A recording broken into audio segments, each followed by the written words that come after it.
Hello guys, how are you? I'm Hardeep Singh. Welcome back to your own YouTube channel. IELTS updates and recent exams. For more updates related to recent IELTS exam writing test topics, listening, reading, practice test, and speaking, you got guesswork. Please, guys, participate in everyday listening and reading practice test to achieve your desired band score in your actual IELTS exam. Please hit the like and subscribe button. Press the bell icon for the upcoming notifications. Don't forget like, subscribe and share my YouTube channel and my Facebook page, IELTS updates and recent exams. Now turn to part 1. You will hear a telephone conversation between a woman who is selling some furniture and a man who is making inquiries about it. First, you have some time to look at questions 1 to 5.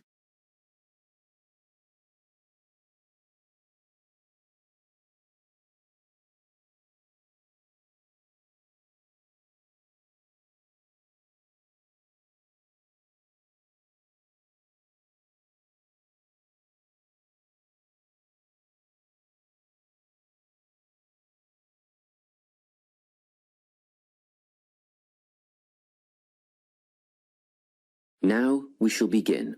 You should answer the questions as you listen, because you will not hear the recording a second time. Listen carefully and answer questions 1 to 5. Hello, Carolyn speaking.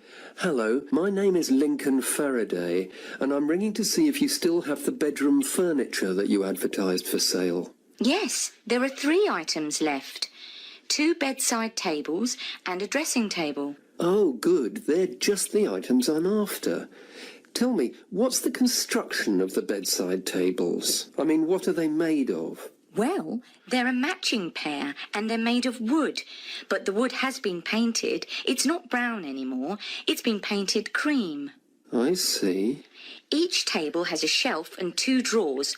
Oh, and the drawers have square brass handles. Quite modern and quite nice, really. And what about the dimensions? Well, each table is 50 centimetres wide. That's good. Much bigger than that, and they wouldn't fit beside my bed. I live in an apartment where the bedrooms are quite small. What I really need to know is how tall they are. You see, my bed's quite high. 65 centimetres high and 45 centimetres deep. Thanks. Just a couple more questions about the bedside tables. What condition are they in and how much are they? They're in perfect condition. There isn't a mark on them.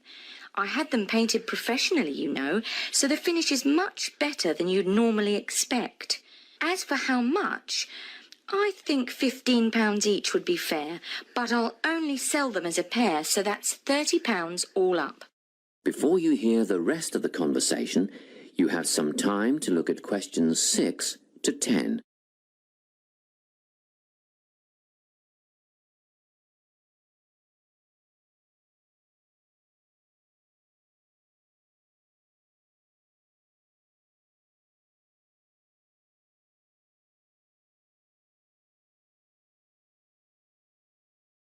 Now listen and answer questions 6 to 10.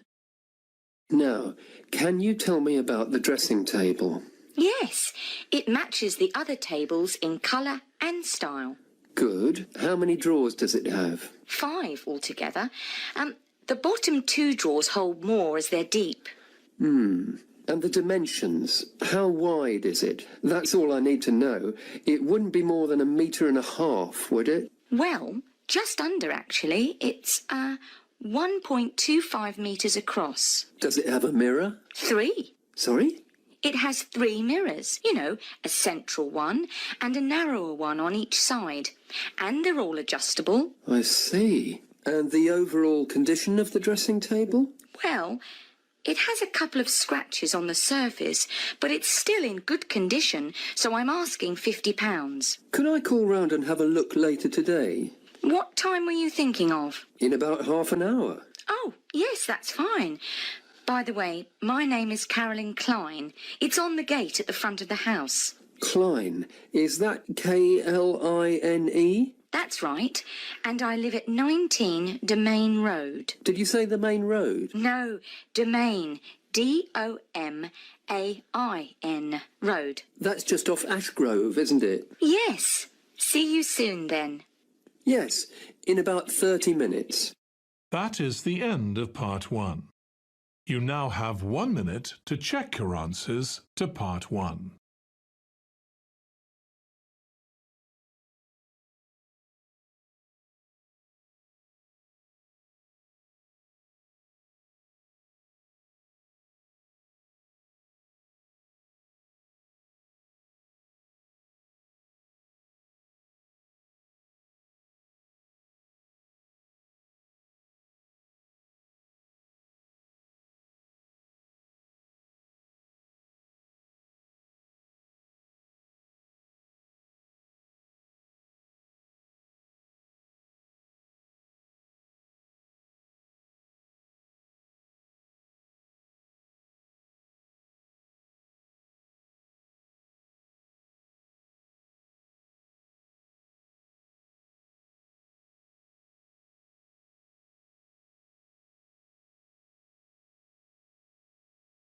Part 2. You are going to hear an interview with a student advisor on a podcast. The advisor is giving financial advice for overseas students going to the UK to study at university. First, you have some time to look at questions 11 to 15.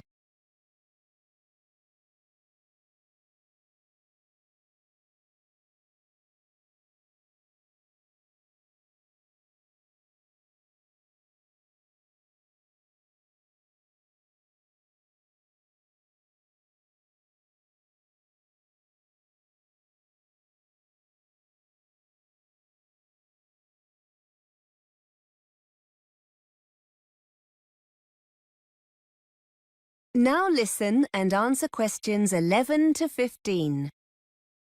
Welcome to our monthly podcast for overseas students planning to study in the UK. This month we're looking at how to make your money last longer while studying here. And to help us find some bargains, I have Jenny Lubeck from the Student Union. Jenny, students are renowned for being hard up, but there are lots of savings to be made, aren't there? Well, as soon as students start their course at university or college, they'll be able to buy their NUS Extra card. This will enable them to get a wide range of discounts on essentials like books, clothes and eating out. The card only costs about £12 for 1 year, and for about the same amount you can include an Isaac card. The Isaac is an internationally recognised discount card for full-time students. Discount offerings vary and usually include things like travel, guidebooks, music, eating out, that kind of thing. Students are told all about this when they start their studies, but if your listeners want to find out more about these cards before they arrive, I've put some details of websites on the podcast page. Now, travel costs can mount up for students, can't they?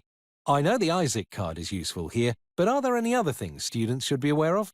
Understandably, lots of overseas students like to take the opportunity to travel around the country whilst they're in the UK, and for this reason, I'd strongly recommend they invest in a young person's rail card. To be eligible, you need to be between 16 and 25.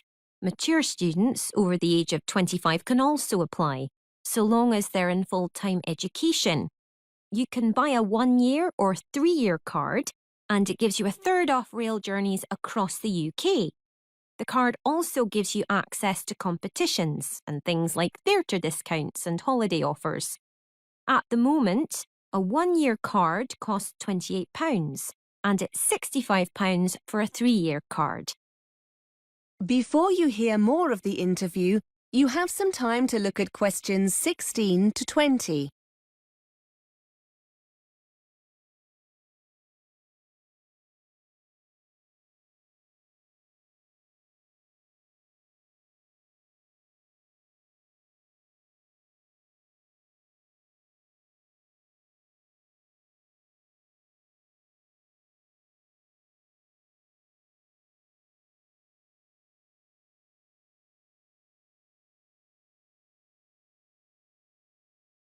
Now listen and answer questions 16 to 20.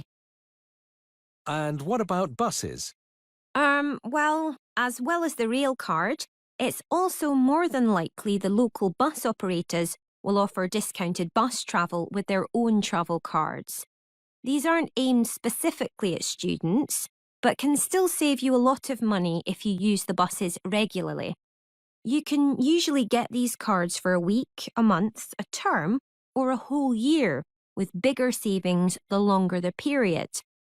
Another advantage of these cards is that, as well as making it cheaper to commute to and from university, you'll also find them very handy free transport whenever you need to do some shopping or visit friends in your area. Are there any cultural things that students coming to the UK might not be aware of that can save them money? Some overseas students are surprised by the amount of recycling that goes on in the UK and how much money can be saved in the process. There'll be a roaring trade in used course books in the student union on campus. Lots of students who were on the same course as you the year before will be selling their books at the end of their course. They'll be a lot cheaper than buying them new. Off campus, you'll find lots of charity shops in your local town centre with a good selection of novels, and you'll often get some really nice clothes, CDs and DVDs that people have donated, and all at very cheap prices. Of course, shopping in this way means you're contributing to a worthwhile cause as well.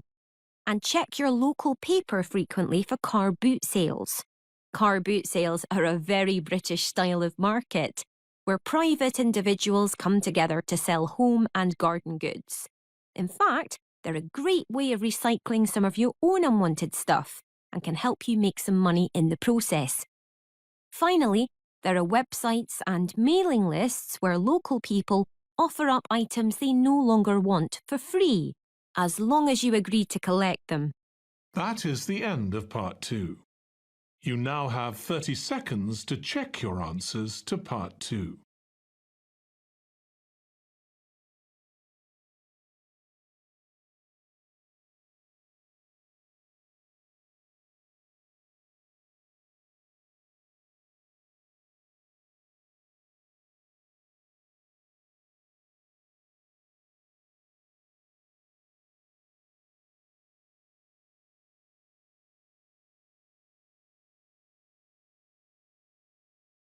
Part 3. You will hear a tutor answering students' questions about using the college intranet. First, you have some time to look at questions 21 to 25.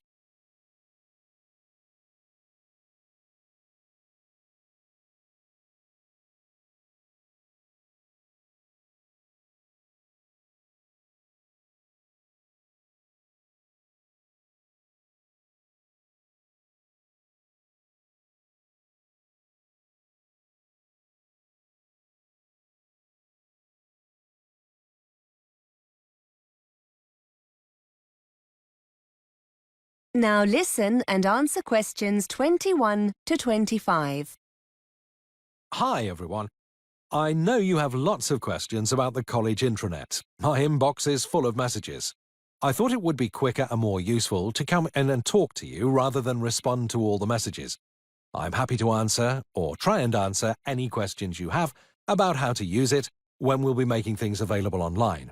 I'm the ICT champion for the department, so hopefully I'll be able to help. Yes, Mark, fire away. Can you tell us when the assignments are going to be put online? If you're talking about your second assignment, that should be on already. I uploaded it last Monday. Wait a minute, let me check the schedule. Here we are. No, tell a lie. It was the following day, the 14th. Tuesday, the 14th of October.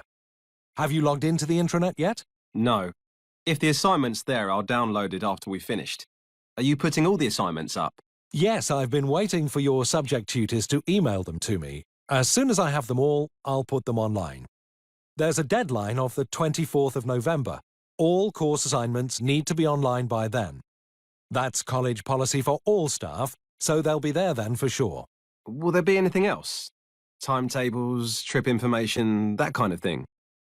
Only there wasn't much online for our course last term. I know, but we're making more of an effort this time. We'll be releasing your marks for the first assignment soon. That'll be the 17th of November. You'll find them in your My Grades area. Again, the timetables are already there, Mark. You need to log in. I made these available at the beginning of term in September. According to the schedule here, the booking forms, for those who want to go on the Belgium trip, will be available next week on the 29th of October, so don't forget to check then. You need to get these back to us quickly if you want to go. The trip's coming up soon, isn't it? Let's see. Yes, the 19th of November. Now remember, there are lots of learning materials on the intranet as well. Quizzes, web links.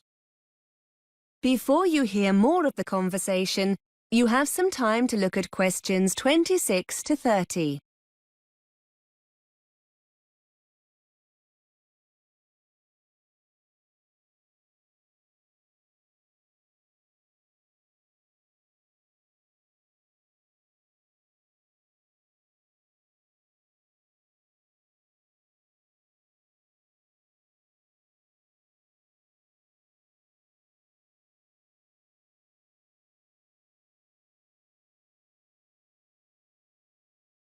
Now listen and answer questions 26 to 30. Sir, wouldn't it be easier if we were just given the documents, so we don't have to go online to get them? I know it seems a little frustrating, Claire, but we're doing it this way for a good reason. We're trying to cut down drastically on the amount of paper we get through. I'm afraid that students are always losing documents we give out in class. So we've decided to stop doing this. You have a limited printing allowance, which means you'll probably be more careful with any documents you have to print off. Besides, it means you'll always know where the information is when you need it. If you're at home and you forget an important date or need a document urgently, you can always log into the intranet and get it. You said something about quizzes, sir. Yes, we've had permission from the exam board to put some of their past papers online in an interactive form. That means you'll be able to get answers immediately with some feedback. They'll make a nice change from using the paper copies. Most of them are already online, and I'll be putting the rest on over the next couple of weeks. As I said, these are authentic past papers, so you'll get a really clear idea of your progress. Just to let you know, the technology tracks your scores, so your tutors will be able to tell who's having problems and what areas of the syllabus you might need help with. So it's definitely worth spending some time doing them. That is the end of part 3. You now have 30 seconds to check your answers to part 3.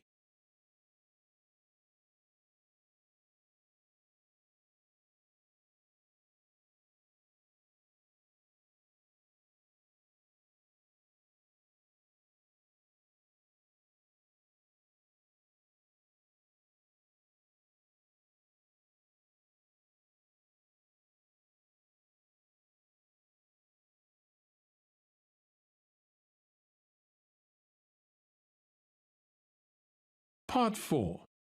You are going to hear a tutor giving a lecture on the subject of obesity. First, you have some time to look at questions 31 to 40.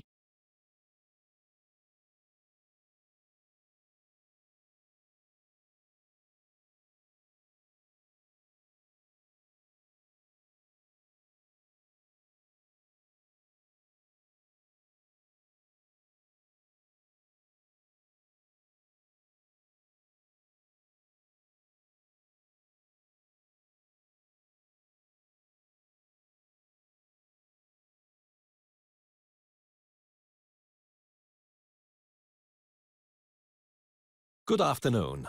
Today we're continuing our investigation into obesity.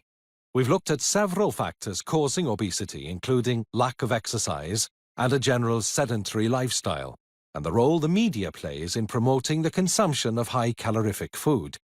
In the coming weeks, we'll go on to examine serious eating disorders, such as anorexia nervosa and bulimia nervosa.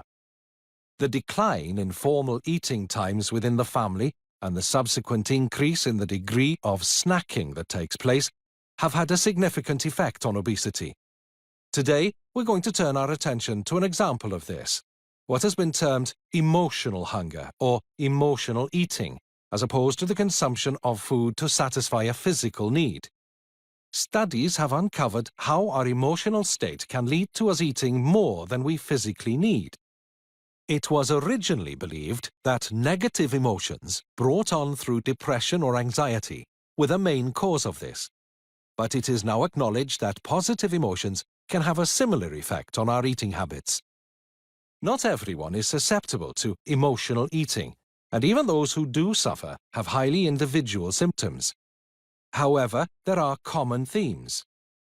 It seems that people who are already overweight are more susceptible to emotional eating when suffering negative emotions than those who are underweight. Equally, excessive eating of this kind can happen during or after happy events, when larger meals than normal tend to be eaten. So, what are the signs that someone is eating to satisfy an emotional stimulus? Well, there are several differences between emotional and physical hunger. Those experiencing emotional hunger will feel the urge to eat all of a sudden. This compares to the gradual sensation of hunger that occurs with a physical stimulus. Interestingly, and I'm sure many of you will recognize this, when you're eating to satisfy an emotional need for food, the craving will often be for a specific item, like a pizza or something sweet like ice cream. In this kind of situation, nothing else will really satisfy the craving. When the urge to eat is driven by a physical need, you're far less bothered about what you eat. Emotional hunger makes the individual feel the craving must be satisfied immediately by whatever the specific kind of food is. I'm sure we've all experienced that feeling. I must have some chocolate now. In contrast, the need to satisfy sensations of physical hunger seems less urgent.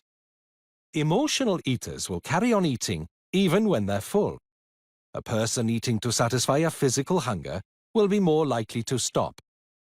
Finally, and probably not surprisingly, feelings of guilt often follow emotional eating, but not when eating normally.